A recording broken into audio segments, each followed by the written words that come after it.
बिस्मिल्लाहिर्रहमानिर्रहीम। इंसान की हकीकत सीरीज़ 13। इंसान की बुनियाद क्या है? जब हम किसी शानदार और आलीशान इमारत को देखते हैं तो आम तौर पर हमारी नज़र सिर्फ़ उसकी ज़ाहिरी खूबसूरती और चमक दमक पर जाकर टिक जाती है, मगर हम कम ही गौर करते हैं कि इस इमारत की असल ताकत और मजबूती का आगाज़ कहाँ से होता है।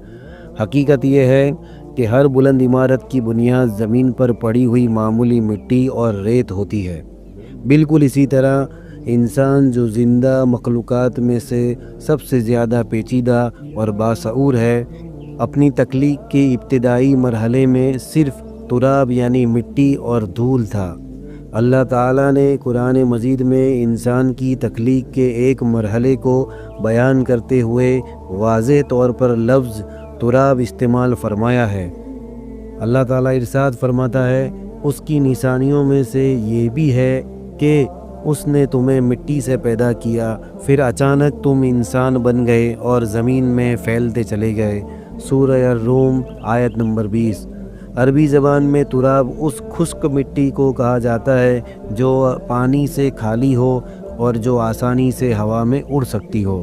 साइंस भी इस हकीकत की तस्दीक करती है कि इंसान के जिस्म में मौजूदा बुनियादी अनासिर वही है जो ज़मीन के सतह पर पाए जाते हैं। इंसानी जिस्म का कोई भी हिस्सा ऐसा नहीं जो ज़मीन से बाहर का हो। रंग और मिजाज का राज।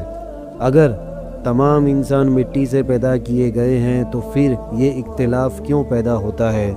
कोई सफ़ेद रंग का क्यों होता है, कोई सियाह रंग का क्यों होता है, कोई नर्म मिजाज और कोई सख्त मिजाज क्यों होता है? इस सवाल का जवाब रसूलुल्लाह सल्लल्लाहु अलैहि वसल्लम ने निहायत वाज़ेह और हिकमत भरे अंदाज में बयान फरमा दिया।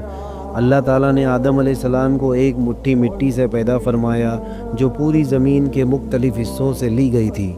इसी वजह से आदम की औलाद मुख्तलिफ़ रंगों और मिजाजों पर पैदा हुई।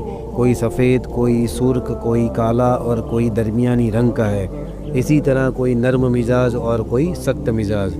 इस हदीस से बात वाज़ेह होती है कि इंसान के रंग और बुनियादी मिजाज पर उस मिट्टी का असर होता है जिससे उसकी तख्लीक हुई।